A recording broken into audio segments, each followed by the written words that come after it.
Olá, prezado aluno. Se você ainda não me conhece, eu sou o professor Reginaldo. Eu trabalho no IFES há mais de 20 anos. Sou formado em Engenharia Elétrica, especialista em rede de computadores, mestre em Informática e também doutor em Engenharia Elétrica.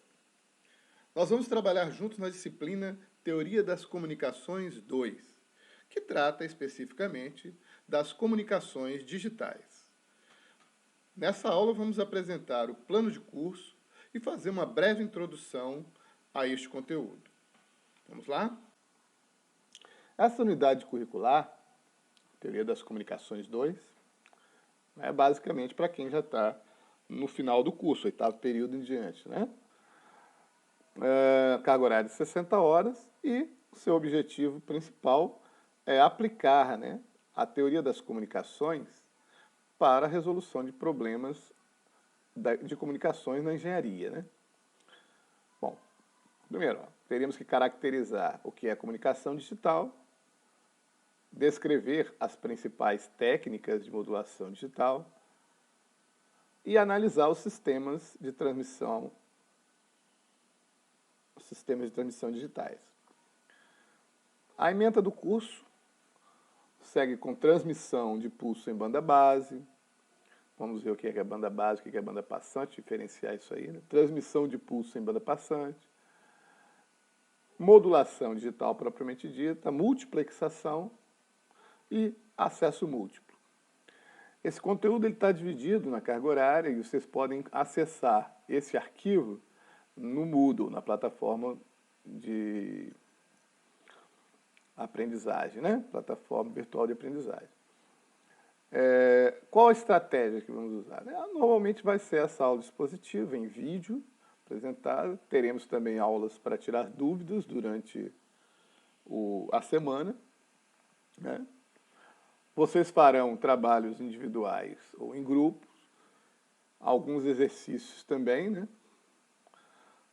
Estudo de casos, resolução de uma situação-problema.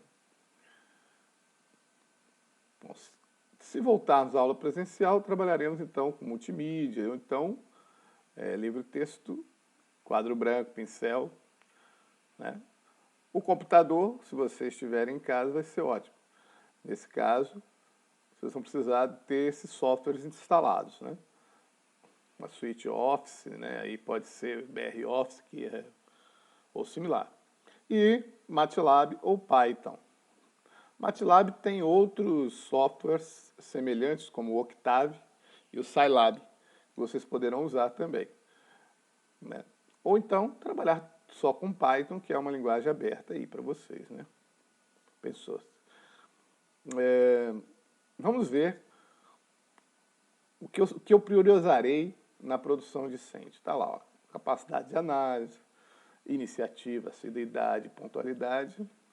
Isso vai ficar um pouco complicado de verificar, mas a gente vai ter as aulas para tirar dúvidas e também as tarefas no Moodle, né, que cada elemento no Moodle vai aparecer como visto ou não pelo aluno.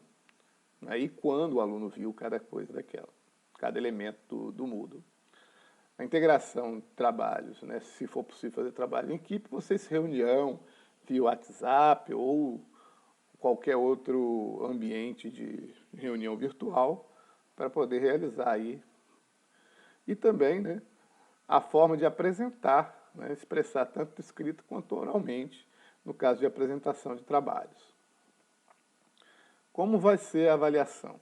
Bom, faremos provas escritas, provavelmente, se continuarmos com o ensino à distância, provas no ambiente virtual, trabalhos e seminários apresentados por vocês, né? Relatórios de exercícios lá com MATLAB, Python, e exercícios e produções de texto que eventualmente possa haver, e no final a média vai ser, ó, a média das provas 40%, a média de exercícios e relatórios 10%, no caso aqui dá 10 para exercício, 10 para os relatórios, 20%, e a média de trabalhos, seminários, né, mais 40%, totalizando 100% da nota.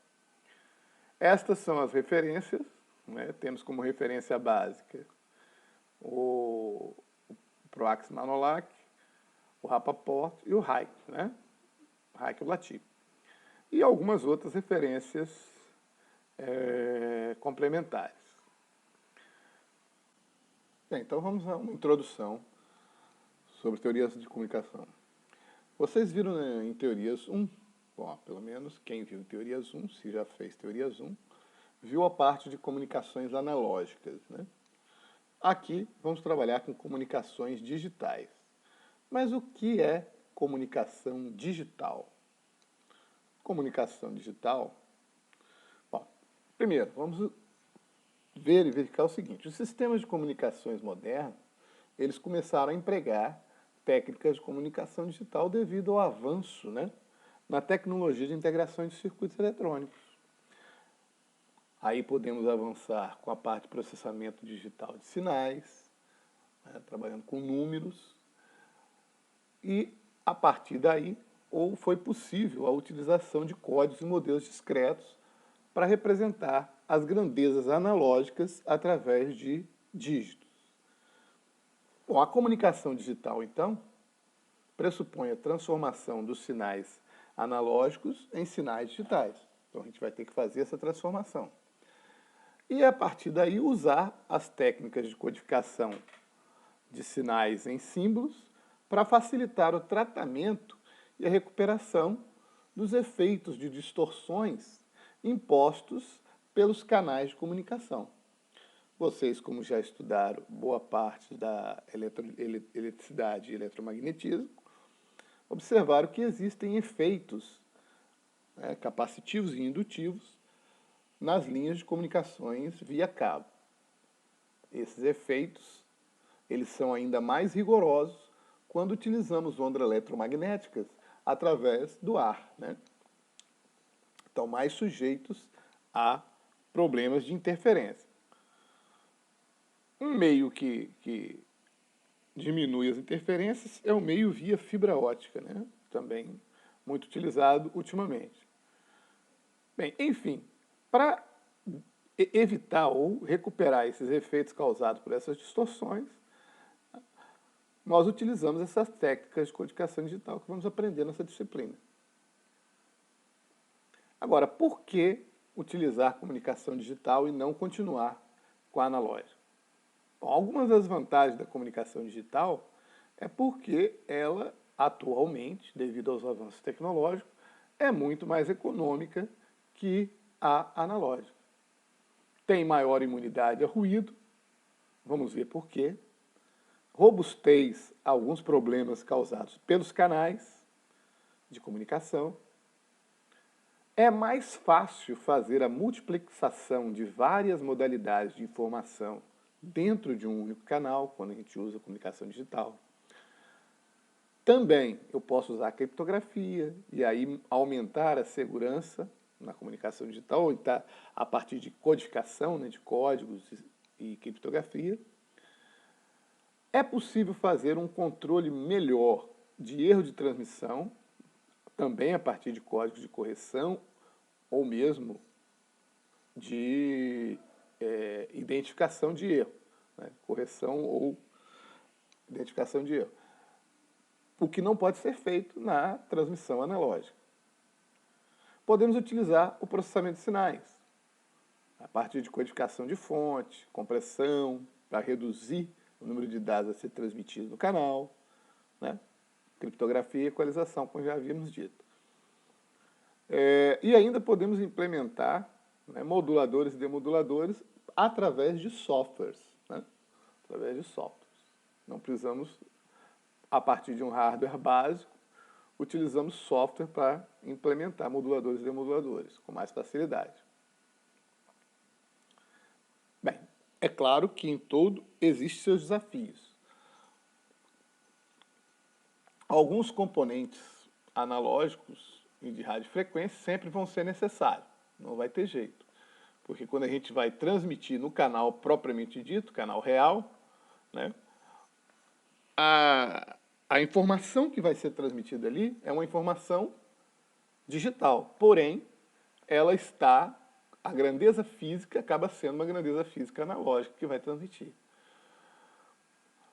De qualquer forma, nós precisamos então de conversores analógico digital e também de conversores digitais para analógico posteriormente. Bom, a ideia também é sempre reduzir tamanho, né? Reduzir tamanho, diminuir custo e principalmente reduzir consumo de bateria. Por quê? Porque esses elementos de comunicação ultimamente, especialmente a gente falando de aparelhos celulares, né, aparelhos de telefonia celular, eles, quanto menos consumir bateria, o maior vai ser a vida útil da bateria que você está utilizando. E isso é fundamental nos componentes móveis, né? O uso de múltiplas antenas, você tem múltiplas antenas porque você tem diversas faixas de frequência que você vai atender, né? Você tem frequências FM, frequências de GPS, frequências de redes Wi-Fi, frequências para redes Bluetooth, frequências para redes de telefonia propriamente dito, né, que são as várias bandas da telefonia celular. Tudo isso dentro de um único aparelho. Ou seja, você vai ter a coexistência de múltiplos rádios dentro de um único aparelho. Isso gera desafios tecnológicos. E é a partir daí que entram nossos estudos para tentar melhorar todos esses fatores. Bom, alguns dos desafios podem ser completamente resolvidos por um SDR. O que é um SDR? Software Defined Radio. Ou seja, é um rádio que a gente constrói definido por software, né? Você tem lá, por exemplo, um FPGA ou um DSP e você faz a programação desse DSP conforme o rádio que você quer, conforme o tipo de rádio que você quer. Quando eu falo rádio, estou falando de rádio para comunicação. Pode ser GPS, rádio Wi-Fi, rádio Bluetooth, rádio WiMAX, rádio LTE, rádio 5G e assim sucessivamente.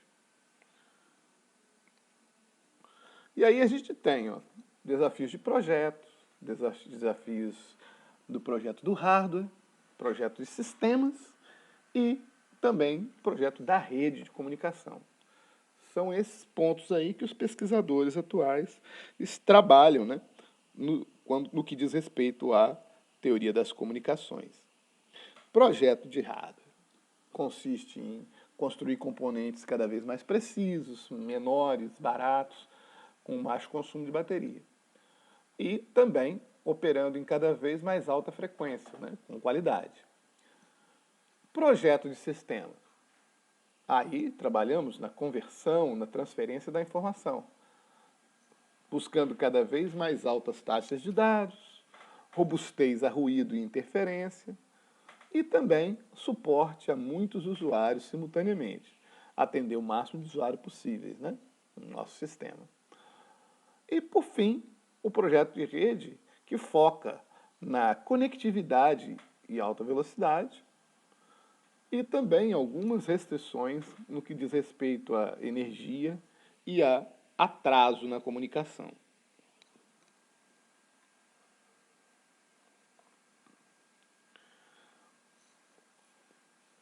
Uma das coisas muito interessantes é avaliar o que degrada um sinal.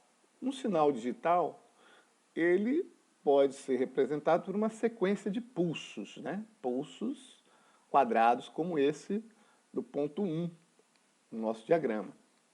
Ponto 1 no nosso diagrama. À medida que esse sinal se propaga por um canal, vão ocorrendo distorções com esse canal. E essas distorções, elas são proporcionais à distância percorrida pelo sinal e também à frequência do sinal. Quanto maior a frequência do sinal, mais sujeito à degradação ele está. E quanto maior a distância percorrida, maior vai ser a atenuação do sinal. Então esse sinal costuma se deformar quanto mais a distância aumenta.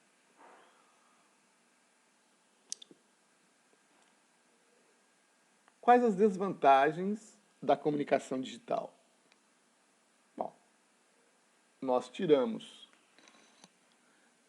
a função que era de hardware e agora passamos para software. Daí o que acontece? Nós vamos ter um processamento cada vez mais pesado de sinais, né? E esse processamento, quanto maior, vamos dizer assim, a taxa de transmissão desejada, maior vai ser o processamento de sinal envolvido para que tenhamos estejamos menos sujeitos à interferência e aos problemas de canal. Outra coisa importante, o sincronismo. O sincronismo lá no analógico praticamente não existia. Imagina você tem um rádio FM, a hora que você liga o rádio, aquele sinal está sendo transmitido, você pega a voz exatamente como ela é transmitida, está sendo transformada no sinal elétrico, você transforma aquele sinal elétrico em voz novamente, e aí você tem esse sinal sem precisar sincronizar. Quando você fala de dígitos, você transformou um sinal que tinha uma origem analógica em dígitos, correto? Então, cada parte do sinal vai ser representado por uma quantidade de dígitos. E quando você inicia a captura dessa informação, né, você precisa saber se você pegou no início de uma amostra de sinal, no meio da amostra, no final, em que parte você pegou. Então você precisa ter um sincronismo para poder achar o ponto onde você pode pegar aqueles dígitos e transformar aqueles dígitos no sinal analógico novamente. Então, o sincronismo aí, no caso das comunicações digitais, torna-se crucial, né? É claro, como eu estou trabalhando com dígitos, né, ele vai exigir uma maior largura de banda de transmissão. Também vai sofrer maior degradação.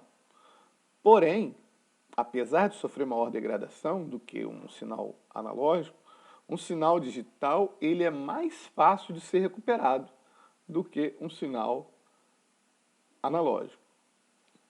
Então sofre mais degradação, mas em compensação eu posso recuperá-lo com mais facilidade. Muito bem. Os objetivos principais aqui de um sistema de comunicação digital é o quê? Maximizar a taxa de transmissão, que a gente vai chamar aqui de R ou U, né? Ou U, tanto faz. Então temos a nossa taxa de transmissão como R, de rate, né?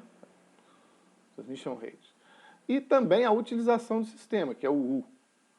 Utilização do sistema significa o seguinte: eu tenho um canal, correto? E eu posso utilizar toda a capacidade desse canal ou apenas parte da capacidade desse canal.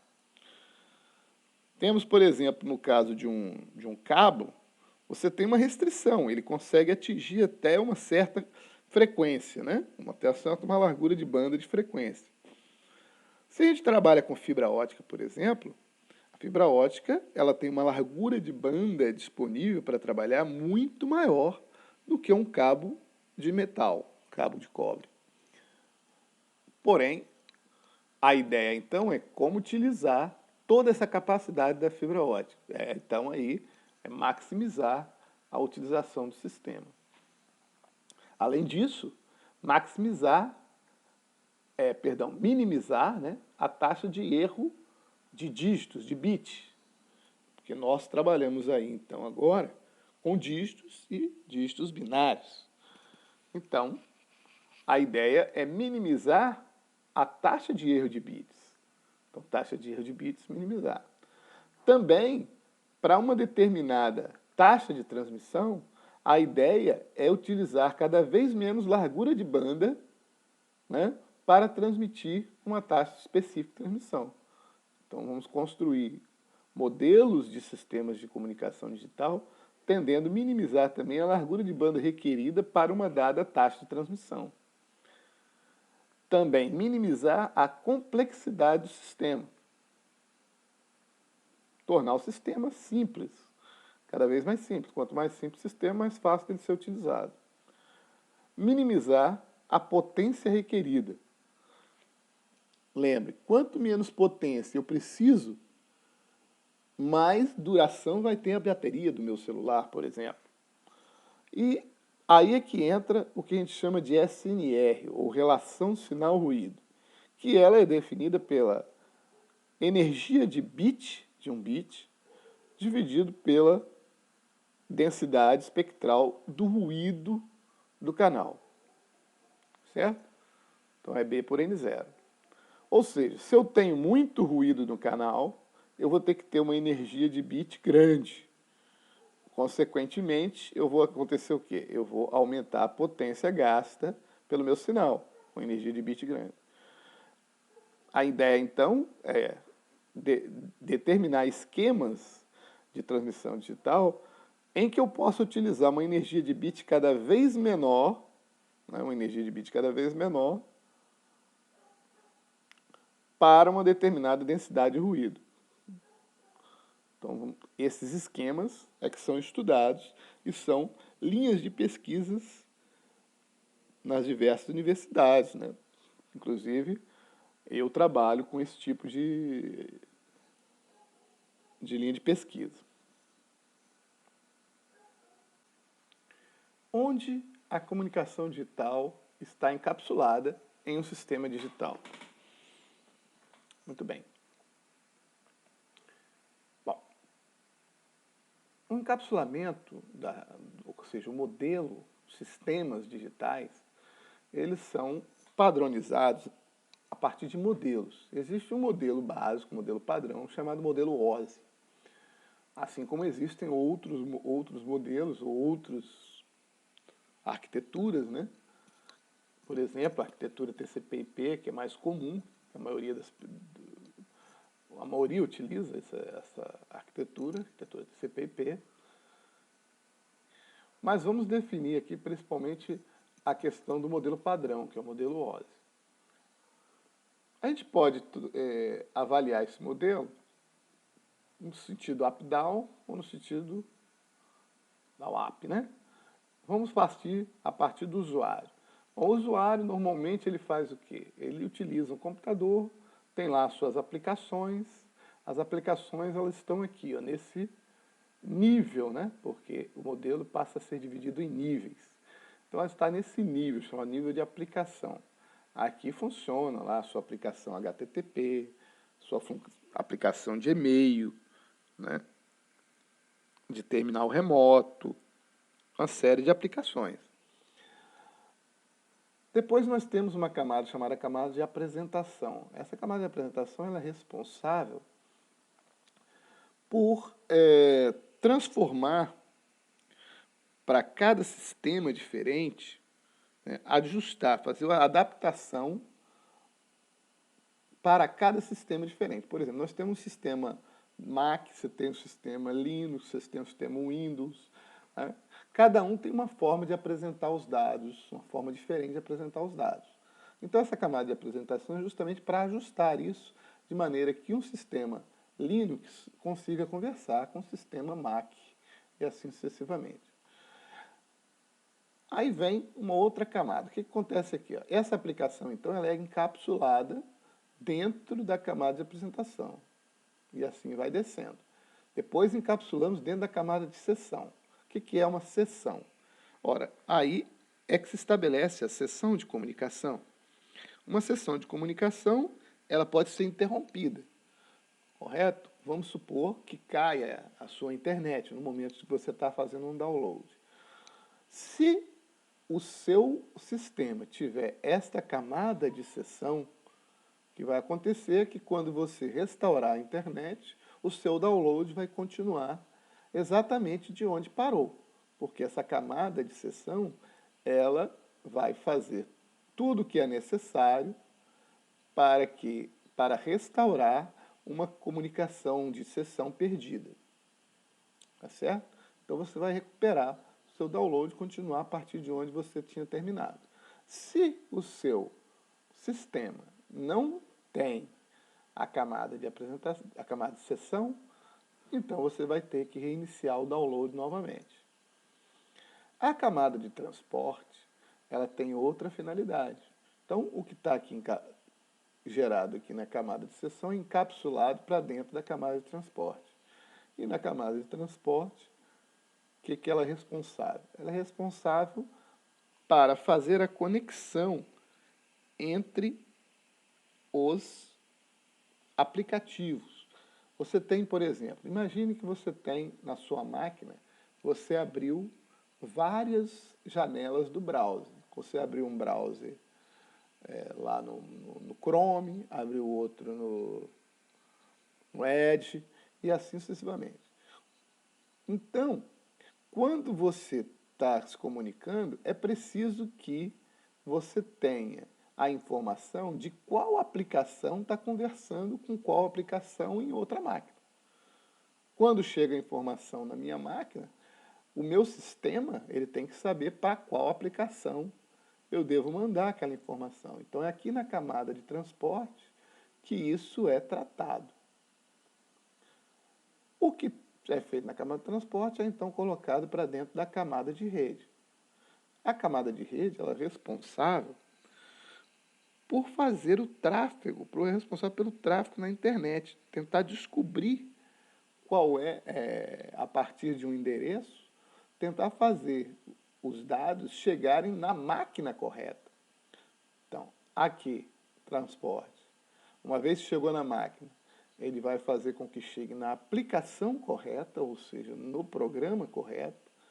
Aqui, ele vai, dentro da internet, determinar e fazer com que esses dados cheguem na máquina correta, pois cada máquina tem um endereço de rede propriamente dito. Muito bem.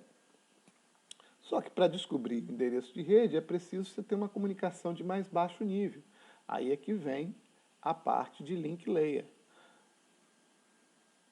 Dentro da mesma rede física, né, porque você pode ter conexões através de outros computadores, uma rede ligada a outra através de um roteador. Então você precisa da camada de rede para fazer essa passagem de uma rede para outra. Dentro da mesma rede você conversa aqui, ó, basta o link lógico. Esse link lógico determina vários tipos de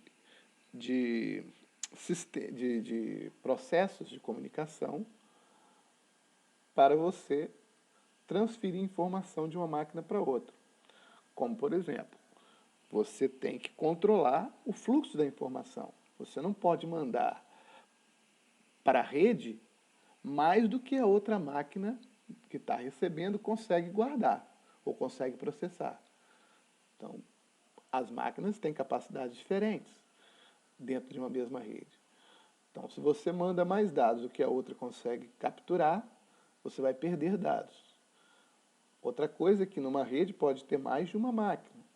Então, aqui você também vai estudar qual é o protocolo determinado para que várias máquinas possam comunicar entre si dentro de uma mesma conexão de rede.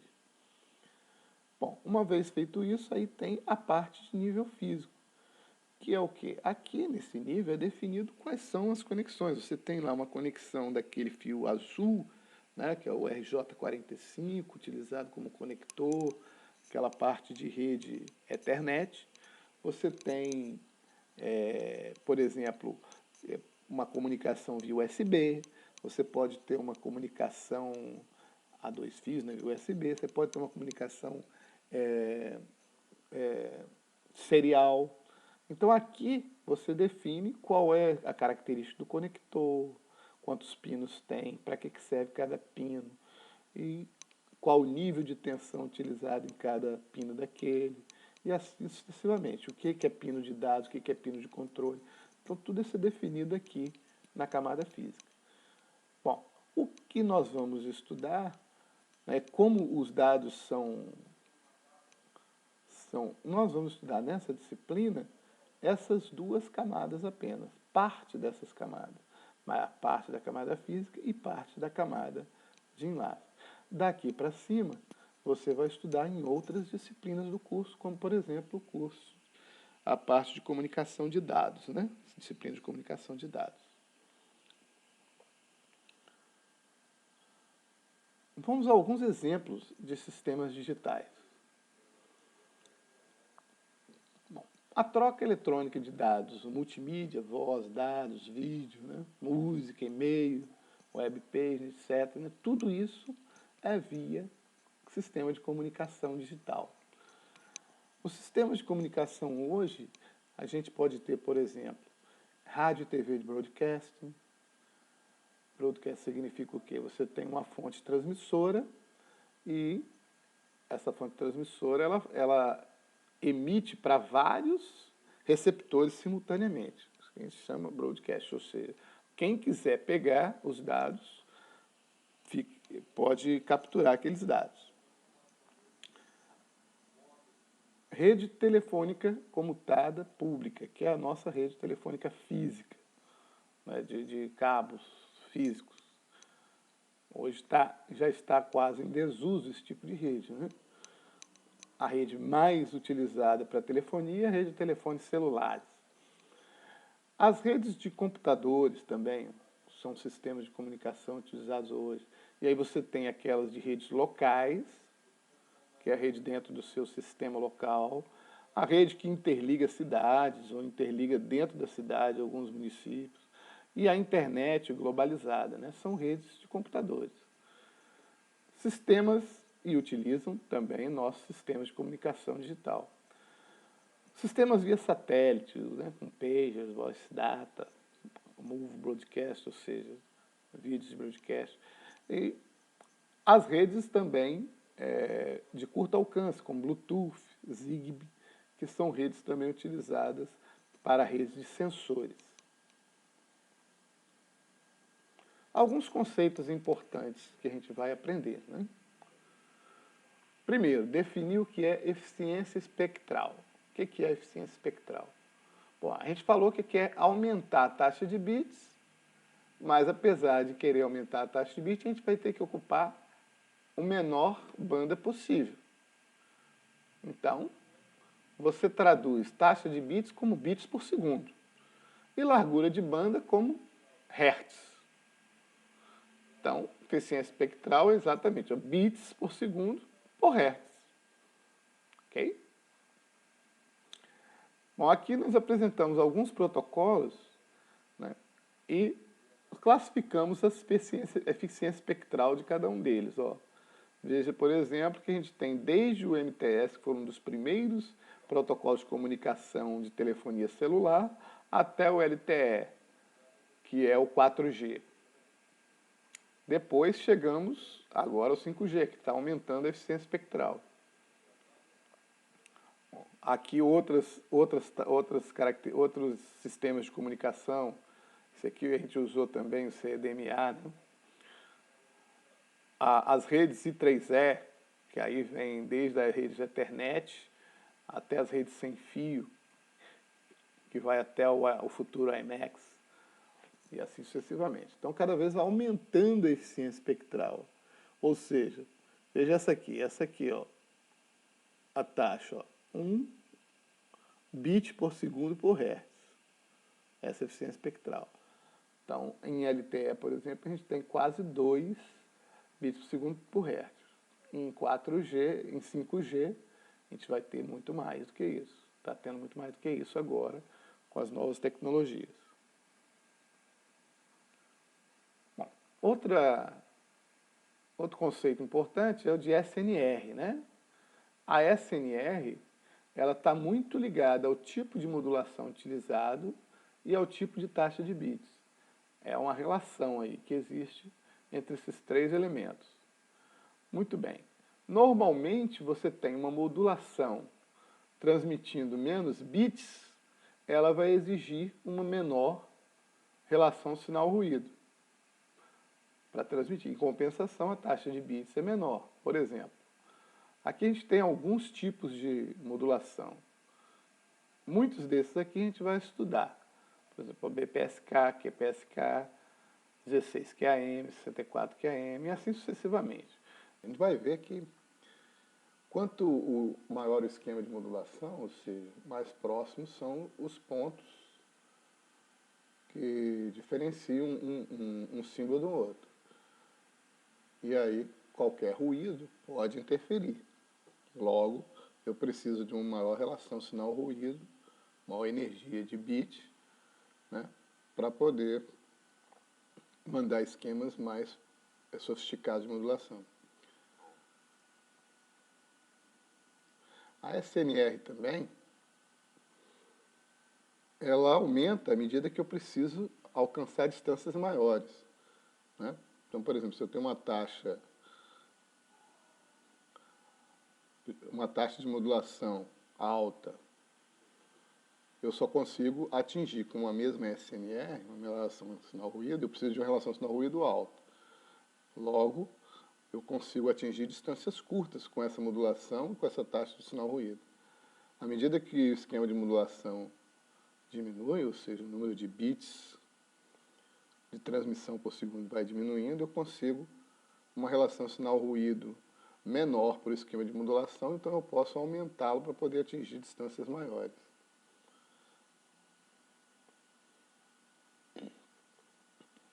E tem outras relações, né, quanto a número de usuário, área de cobertura e a questão do espalhamento espectral, que nós vamos ver também todos esses conceitos no nosso curso. Quando eu falo de número de usuários e área de cobertura, é porque se eu tenho uma densidade grande de pessoas, eu tenho que construir minha antena de forma a cobrir uma área menor, porque ela tem uma capacidade de atender um certo número de usuários.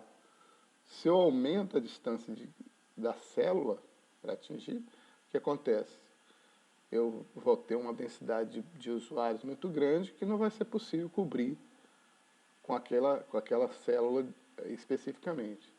Quando eu tenho densidade de usuário menor, eu posso ter uma abrangência de célula maior para atingir o mesmo número de usuários. E isso tem tudo a ver com a potência que eu vou emitir, né, do sinal. Para eu atingir distância maior, eu tenho que emitir uma potência maior. Então você vê que está tudo relacionado. E todos esses pontos a gente vai estudar durante esse curso. Você veja, a modulação ela também está relacionada ao tipo de aplicação. Algumas, por exemplo, no caso da rede de computadores, com esse cabo par trançado, com a RJ45, a gente usa uma modulação por amplitude de pulso. Por exemplo, as redes ADSL, SDL2, eles vão usar o QAM e o DMT. Vamos estudar todos esses esquemas de modulação, nós vamos estudar. Bluetooth, já usa o GFSK. Wi-Fi, tem Wi-Fi, você tem vários protocolos, vários esquemas de modulação que você pode utilizar, inclusive o FDM. Os mais sofisticados esquemas de modulação são os voltados para a parte do OFDM. E hoje nós já temos até o GOFDM e outros com bancos de filtros, que também são muito comuns, outras modulações.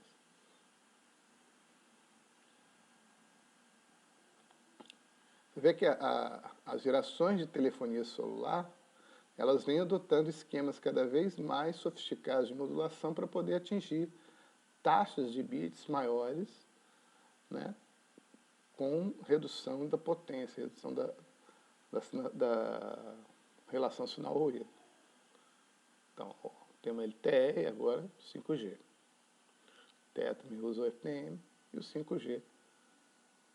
Tem vários esquemas de modulação adotados para trabalhar com 5G.